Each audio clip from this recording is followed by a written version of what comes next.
sign, Cancer, Pisces, and Scorpio. Kumusta kayo guys? Tignan natin ano bang inyong gabay kapalaran ngayon. Gabay kapalaran po.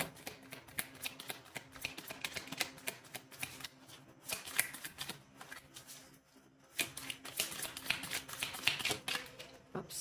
Okay, so meron tayong 2 of Cups.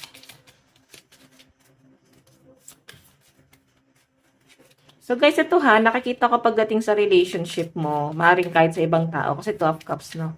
Partnership, kumbaga may give and take. Okay? Meron po tayong the High Priestess.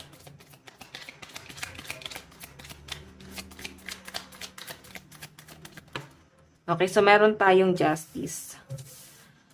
Okay, dito muna natin to ilagay. Actually guys, nakikita ko na meron kang pinapakiramdaman dito. Okay, itong taong to maaaring inaaral mo kung mapagkakatiwalaan mo ba, inaaral mo kung ano ba yung intention sa inyo. Okay? Kasi maaari kasi yung iba sa inyo, marami na kayo guys, pagdududa talaga.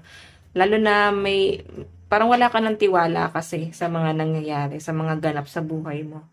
Okay, so may nakikita ko dito guys na yung iba sa inyo, meron kang pinaglalaban, okay, based on your experience na rin siguro guys, okay, na para bang meron kang pinapaliwanagan dito guys na isang tao, water sign, etong taong to guys, parang ang hirap niya guys, paliwanagan eh. Yun po yung nasa-sense ko rito. So, actually guys, ito ha, kahit na hindi kayo nagkakasundo nitong tao na to, kahit na ano man yung ipaliwanag mo sa kanya, mag-away man kayo, nakikita ko na parang kayo pa rin naman. Okay? Wala pa rin ako nakita rito na pinipili yung i-let go yung isa't isa. Kahit na parang minsan matindi na yung pag-aaway nyo. Siguro, selos na rin guys, yung pinagtalunan nyo ng person mo or baka kasi na-involve sa third party yung iba sa inyo. Tignan pa natin. Water sign. Oops.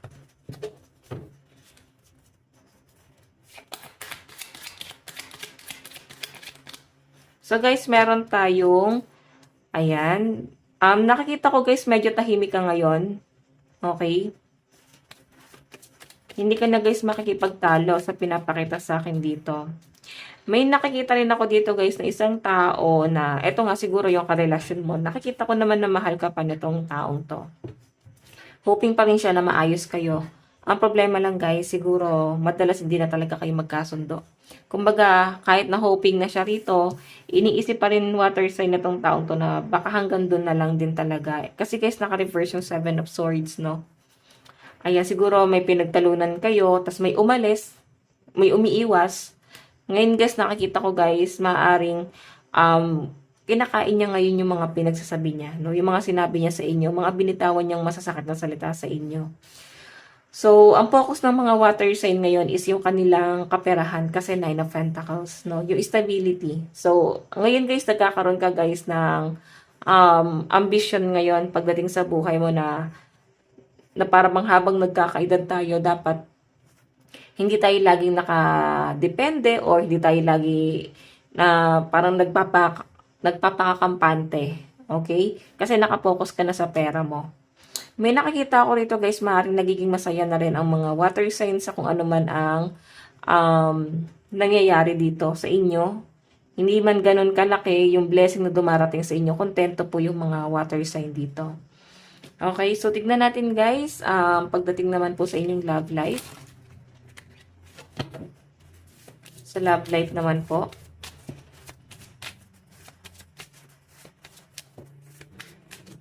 So guys, meron po tayong make time for self-love. So yung iba sa inyo talagang may mga single dito or maaaring yung iba sa inyo na-obsess or maaaring obsess sa inyo yung person mo. Pag sobrang mahal kasi guys yung person, talagang asahan nyo laging pag-aaway yan. So wag kayo guys masyadong wag kayo guys masyadong magmahal ng sobra dun sa person mo. Kumbaga, bigyan nyo pa rin guys ng kalayaan yung isa't isa kasi maaari magdudulot daw siya guys ng gulo or away pag sobra kayong attached sa isa't isa. So ngayon guys, parang bigyan mo pa rin ng time yung sarili mo na mahalin mo yung sarili mo. So sa mga single naman dito guys, ayan, wala masyadong problema pagdating sa love life nila kasi kontento yung iba sa inyo. Maaring masaya na rin kayo ng nag-iisa. Tignan natin love advice. Meron po tayong true love. Meron tayong reconciliation. So, nakikita ko guys, maring sa inyo lang guys na feel na tong taong to, yung totoong pagmamahal guys. Kaya parang gusto niya guys makipag-reconcile or merong gusto rito magparamdam, makipag-ayos. Ganun yung nasa-sense ko rito. Okay, ang problema lang guys dito sa ano na to, dito sa connection nyo ng person mo, maaring may pamilya kasing involved. Ayaw ng family mo sa person mo or ayaw ng family ng person mo sa'yo. So, maaring sila guys yung nasa sentro nyo kung bakit guys hindi nag-work yung relasyon nyo, no? So, maaring may nalaman tong person mo, baka may sinabi sa kanya yung family mo, nalaman ng person mo. Okay? So, nung nalaman niya guys, siguro hindi na niya guys sinabi sa inyo at umalis na lang siya. Maaring masakit din sa kanya guys yung mga nangyari. Kasi parang tahimik lang guys eh. Wala akong masyadong nakitang pagtatalo. Tingnan nyo ha, naka-reverse na yung 7 of Swords. Kumbaga, yes, nagalit para klaruhin lang. Okay, pero yung matinding pag-aaway, hindi ko siya guys na sense dito. Kumbaga, parang pinag-usapan pa rin itong relationship na to. Okay? So, ngayon guys, sa mga single dito, ayan, mukhang mapapahaba yung ano nyo. Para madadagdagan pa ulit yung taon na single kayo. Okay, kasi parang sobrang kontento yung iba sa inyo. So, yung iba naman dito guys, nakakahiwalay pa lang. Ayan, may past person na magpaparamdam dito. Tignan natin pagdating naman po sa inyong kaperahan. Meron po tayong trust the universe. So, ayan. Water sign, kung medyo worry ka pagdating sa pera mo, wag ka na daw guys mag-alala kasi may magandang plano sa inyo sa universe, no? Mag-relax lang daw kayo guys.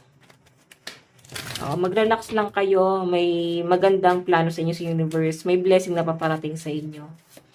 Okay? Kumbaga, hinahanda ka lang talaga ni universe. Baka talagang dinown ka niya ng sobra para alam mo kung paano mo ibabalyo yung pera mo. Pagdating sa trabaho, meron po tayong, ayan, go deeper.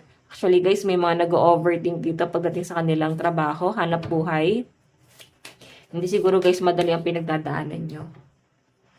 Nakikita ko, guys, na maaaring nape-pressure ka ngayon sa trabaho mo.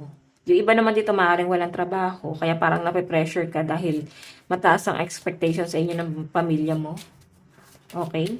Pagdating naman po sa inyong mga kaibigan, meron po tayong let your fears dissolve. Actually guys, trauma na kayo pagdating sa relationship mo sa mga friend. Grabe yung trauma guys. Okay. Nandun ka na sa point na parang may nangyari siguro dito guys na sinaktan ka ng sobra ng kaibigan mo. Tapos nakikita ko sa inyo guys, hirap ka na magtiwala. Parang lahat tuloy pinagdududahan mo na.